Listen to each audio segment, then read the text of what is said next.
Hi everyone, welcome to Western Civilization 2. My name is Ryan P. Johnson, and today's lesson will focus on the process of nation building in the mid-19th century. If you're a current student of mine, there's a quiz in the nation building module in our course LMS. Please take a moment to access that quiz now so you can follow along with this presentation. If you're watching this video and you're not one of my current students, thanks so much for tuning in. It's always great to see more people interested in learning history. If you like this video, please subscribe to my channel and share this presentation with others you think would enjoy it. My students have likely had enough time to get set up with the quiz, so let's get started. Let's begin by examining some philosophical developments from this time period. Our investigation will take us first to France, where we see the goals of both liberalism and nationalism being co-opted as a means of bolstering the conservative regime of Napoleon III. Recall that Louis Napoleon Bonaparte had been elected president of France by a wide margin during the Revolution in 1848. Bonaparte's goal was to achieve ultimate power, but he realized he wouldn't be able to do so immediately. He therefore spent 3 years gaining the trust and goodwill of the French people before making his move. His military overthrow of the National Assembly and declaration of himself as Emperor Napoleon III in 1852 were both supported by popular acclaim. As emperor, Napoleon III controlled the French military, police, and legislation. There was a legislative corps elected by all French men, but it had no power over the budget, nor could it enact new legislation on its own. Napoleon III enacted a number of liberal policies, including government subsidies for the construction of railroads, roads, harbors, and canals, all of which were meant to aid the French economy. The first few years of Napoleon III's reign did see economic growth. He also pacified more socially conscious liberals by building hospitals for the poor, along with better housing for the working class. Napoleon III also tapped into nationalist sentiment through a massive construction project meant to revitalize the city of Paris. The old city walls were demolished. Narrow alleys were replaced by wide, spacious roads. A modern sewage system was installed, and public parks and plazas were created. Napoleon III had remodeled the city, transforming it into Europe's leading capital. Sensing discontent among those advocating for greater political freedom, in the 1860s, Napoleon III legalized unions and gave them the right to strike. He also gave the legislative corps control over the budget. It should be kept in mind that all of these changes, from railroad construction to new hospitals to revamping Paris to political reforms, were not designed to make France a more liberal power. Rather, they were designed to bolster Napoleon III's popularity so that he might hold on to power for longer. In that, he was successful, as the people voted down a proposal that would transform France into a parliamentary republic. Napoleon III was successfully using nationalism and liberalism to protect his own power and status as emperor. Although domestically he was riding high, as we'll see later on, foreign affairs blunders cost him everything. Moving east to the Austrian Empire, a much more centralized administration was created under German-speaking officials after the failed revolution of 1848. In 1859, a parliament was created that consisted of a nominated upper house and an elected lower house. However, the details of how the elections went still left German speakers with the most power. Continued agitation, especially among Magyars, led to the Compromise of 1867, which created the dual monarchy of Austria-Hungary.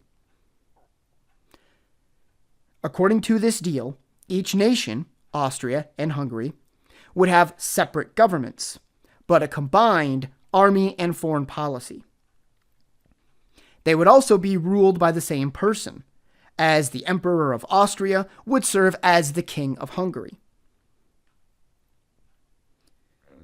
While this move did satisfy the Magyars, the many other ethnic groups in the empire still had no say and little representation.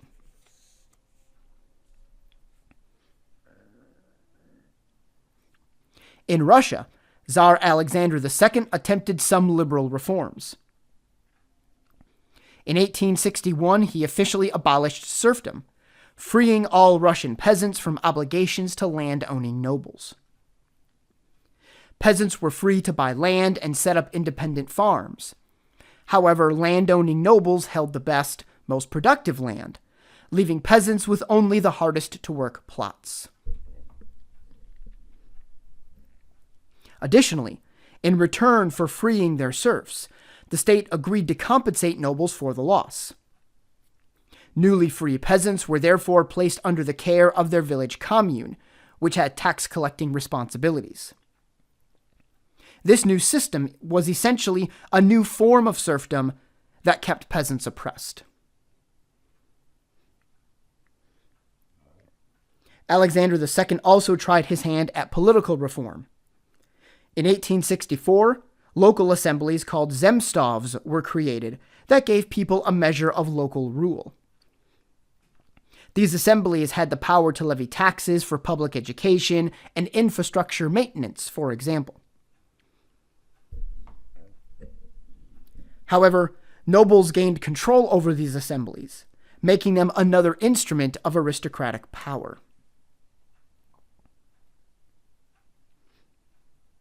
The creation of these local assemblies, though, created a hunger for more reforms among the lower classes, who began agitating for greater change.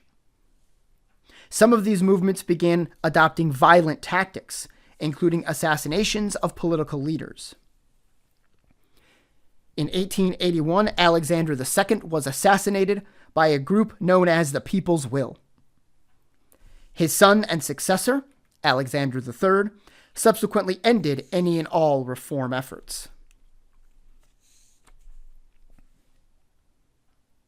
In Great Britain, economic prosperity led to political stability. Wages were up, in general, 25% after 1850, and England's lead in the Industrial Revolution yielded tremendous economic benefits. Politically in England, the primary issue was whether or not to expand the vote. Parliament had already done so in 1832. However, as we've seen, there still weren't many men in England who could vote, and no women could.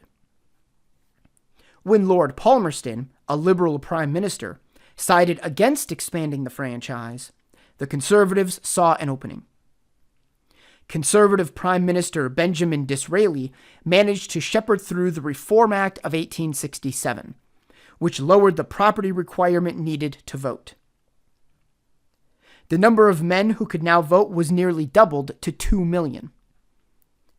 Disraeli had hoped grateful new voters would deliver the Conservatives consistent victories. But in 1868, the Liberals won handily in that year's elections. More voters meant both parties had to become more professionalized and organized in order to appeal to more people, paying attention to things like messaging and outreach.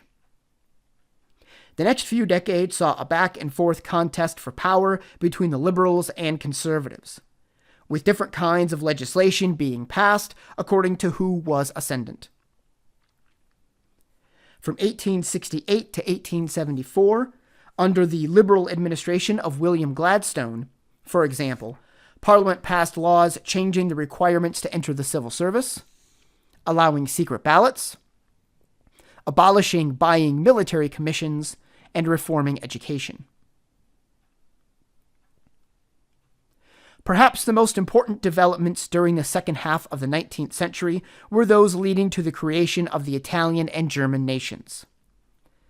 Let's take a closer look at those developments and examine how warfare played a critical role in the creation of those two nation-states. Before we get to those, however, there's another consequential war that took place in the 1850s that we need to discuss. By the mid-19th century, the Ottoman Empire was in decline, and everyone knew it. Ottoman presence in Europe was slowly being eroded by Austria, who grabbed lands in Southeast Europe, and Russia, who pushed the Ottomans out of the Black Sea area. As the empire continued to falter, more European countries looked to divide up the spoils, as well as consider what such spoils would do to the balance of power.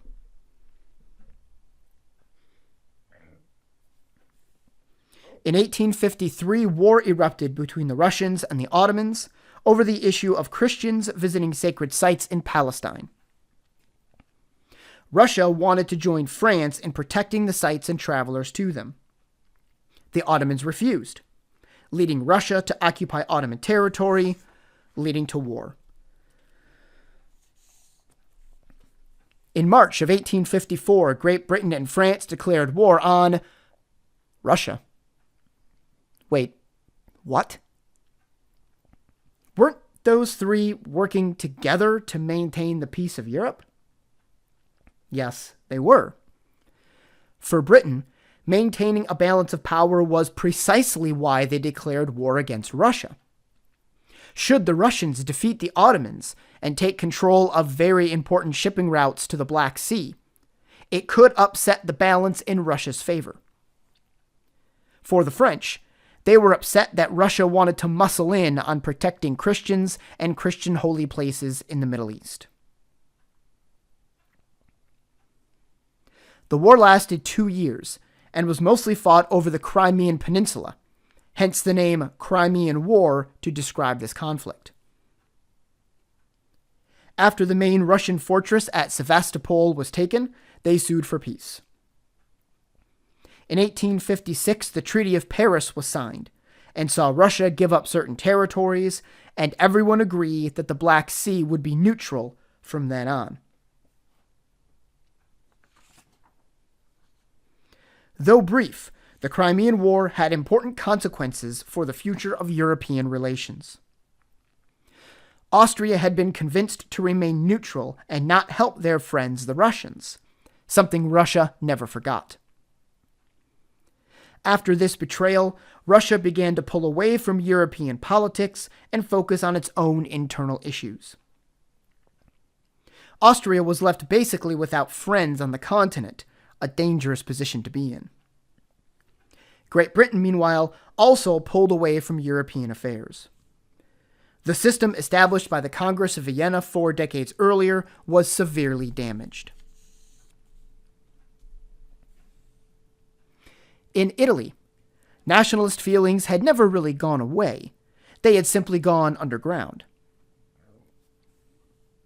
Many looked to the Kingdom of Piedmont-Sardinia for leadership, despite its defeat at the hands of Austria during the revolutions of 1848. Piedmont solidified its role as the strongest Italian state under the leadership of Camillo di Cavour, who served as prime minister beginning in 1852.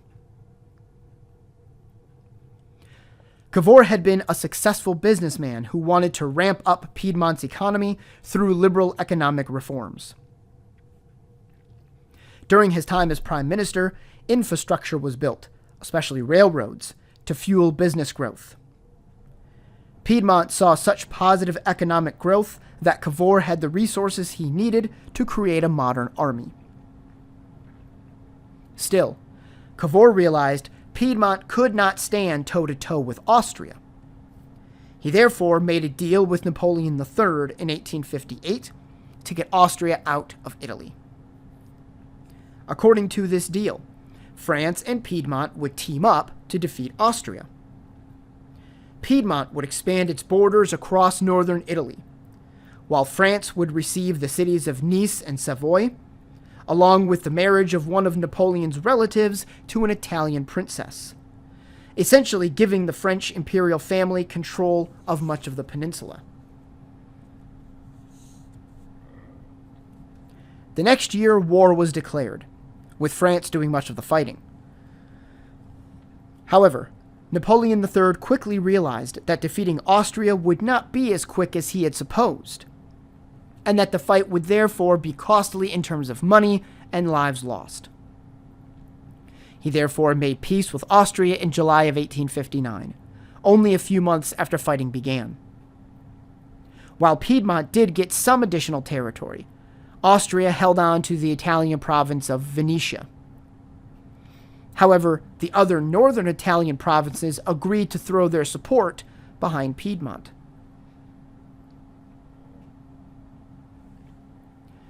Meanwhile, in the south, Giuseppe Garibaldi and his volunteer army of 1,000 red shirts took over Sicily. Garibaldi then moved on to the mainland and began moving north. Cavour, not wanting to be usurped, moved the Piedmontese army south, into central Italy, being careful to avoid Rome so as not to provoke the Pope to call for foreign aid. Garibaldi agreed to support Cavour, and in 1861 the Kingdom of Italy was declared, with Piedmont's king Victor Emmanuel II as ruler.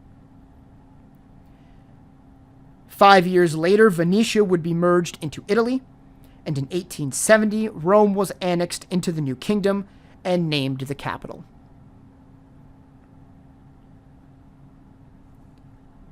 War was also used to forge the new German state. Just as in Italy, dreams of a united Germany had simply gone underground after the failure of the Frankfurt Parliament. However, in the wake of the 1848 revolutions, a new two-house parliament was created, with the lower house being elected. That house came to be controlled by members of the middle class who wanted real power. Disputes between the king, William I, and this parliament led to the appointment of a new prime minister, Otto von Bismarck. During this era of nation building, the dominant philosophy of state was realpolitik. This meant that rulers would rule according to the reality of the moment, rather than some sort of idealism. Bismarck is usually seen as the best example of realpolitik, adjusting his tactics to the reality of the moment, and not worrying about abandoning previous allies or making friends with former enemies. Bismarck was also an ultra-conservative member of the Prussian Junker aristocracy, who didn't feel Parliament should be able to check his or the king's power. In the early 1860s, he tried to get Parliament to pass taxes designed to pay for military reforms, but Parliament refused. Bismarck responded by simply ignoring it from 1862 to 1866 and collecting the taxes anyway, something which was illegal. In 1864, Bismarck launched the first in a series of 3 wars that would create a united German state. Denmark had illegally annexed the provinces of Holstein and Schleswig, and Bismarck convinced Austria to team up with Prussia in order to free the German-speaking people there from Danish rule. The war was easily won by the combined Austro-Prussian army, and each was given control of one of the provinces. Bismarck now had an opportunity to foment discord with Austria over the administration of these 2 regions whenever he wished. He did so in 1866, leading to war between Austria and Prussia. Bismarck had isolated Austria by securing Russian and French neutrality. Prussia's military reforms paid off, as Austria was defeated, Italy was granted Venetia, and Prussia organized a number of German states into the North German Confederation.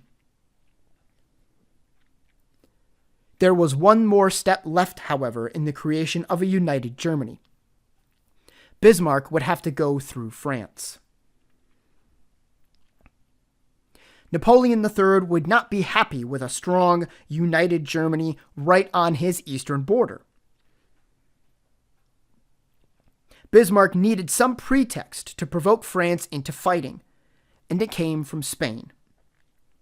There was a vacancy in the Spanish crown, and one of the candidates was a member of the same family that ruled Prussia. Napoleon would never allow the same ruling family to control lands on both his east and southwestern borders, and protested. Prussia's king relented and withdrew his relative. The French, however, sent a telegram to the king demanding an apology for even considering such a move. The king forwarded the request to Bismarck, who crafted a response that he knew would be insulting to France, provoking them into war. His manipulation paid off, as Napoleon was outraged and declared war in 1870. Less than 2 months later, at the Battle of Sedan, the entire French army, along with Napoleon III, was captured in battle. In May of the following year, a treaty was signed in Paris recognizing a new German empire, which consisted of 2 territories, Alsace and Lorraine, that were taken from France. The treaty also consigned France to pay a war indemnity. During the war, the remaining South German states had agreed to join the North German Confederation, leading to a united empire with William I as emperor.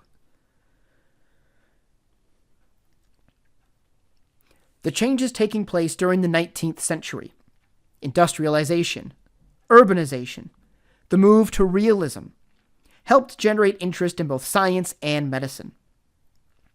Let's move on to investigate scientific and medical developments made during the mid-19th century. The scientific revolution of the 16th century changed our perspective on things like the place of the Earth in the solar system, a la Copernicus, and how the mechanics of the universe worked, a la Isaac Newton. However, science was still not a popular pursuit, but one restricted to the most elite members of society. That began to change with the Industrial Revolution, which sparked an interest in science and investigating why machines worked the way they did. Studying the workings of steam engines, for example, led to the field of thermodynamics, while Britain's Michael Faraday discovered electromagnetism, and Russia's Dmitry Mendeleev created the periodic table. The popularity and usefulness of new industrial machines rubbed off on the scientific work describing the principles behind how those machines worked. On a popular level, the scientific method was trusted to describe the world around us and why things happened the way they did. Materialism, the belief that everything is the result of physical forces, also became popular during the middle of the 19th century. It was also during the 19th century that Charles Darwin proposed his theory of evolution through natural selection. Darwin served as a naturalist on the HMS Beagle, as it sailed down the coast of South America, around the southern tip, and into the Pacific Ocean. He came to believe that animals evolved over time in response to the changes in the surrounding environment. This idea, organic evolution, posits that plants and animals that exist today are descended from simpler forms that existed long ago. Darwin utilized the ideas of Thomas Malthus, that more individuals are produced than can survive, to theorize that in order to survive in a harsh world, individuals required certain adaptations that gave them a leg up over other individuals that did not have those adaptations. Those with the adaptations survived and reproduced, while those without the adaptations died off and did not reproduce. As time wore on and the physical conditions of life changed, more adaptations were needed. Plants and animals, therefore, began to take on different forms and look very different from their ancestors. In 1871, Darwin applied his theory of evolution through natural selection to humans in his work The Descent of Man. Though Darwin's ideas were controversial at first, research in a variety of different fields has produced more and more evidence to support Darwin's ideas.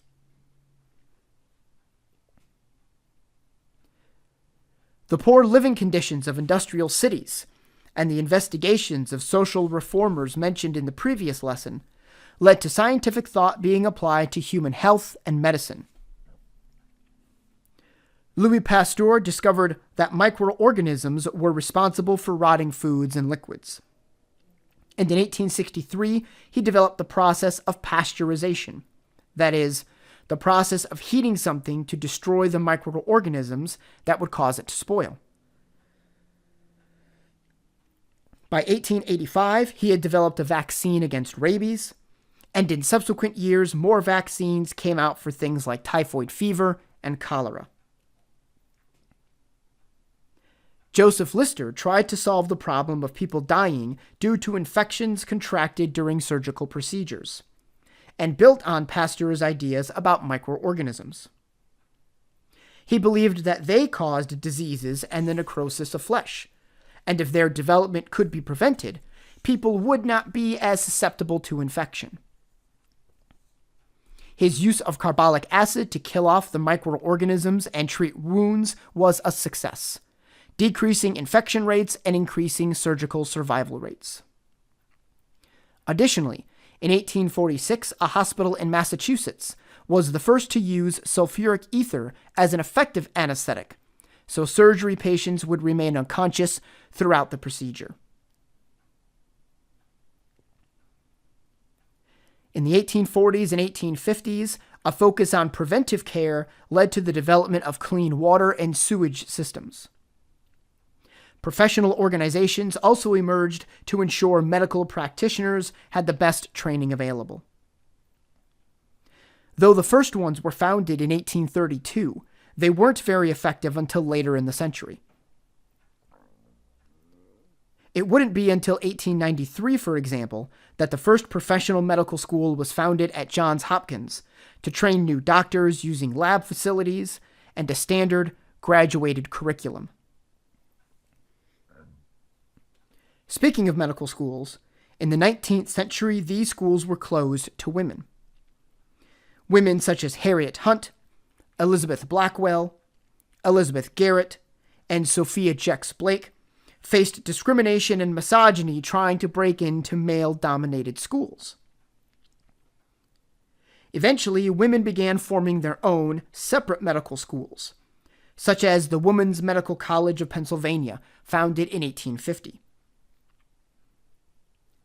By 1876, the British Parliament passed a bill allowing women to take examinations to become doctors. Many other places in Europe followed suit, and women began training in what used to be men-only medical schools. That does it for today's lesson. In this presentation, we examined the philosophical developments of the mid-19th century. We also investigated the impact that wars and treaties of the time have had on our contemporary society. Finally, we looked at scientific and medical developments of the mid-19th century. If you have any questions about this lesson, please leave a comment below. Or, if you're a current student of mine, email me.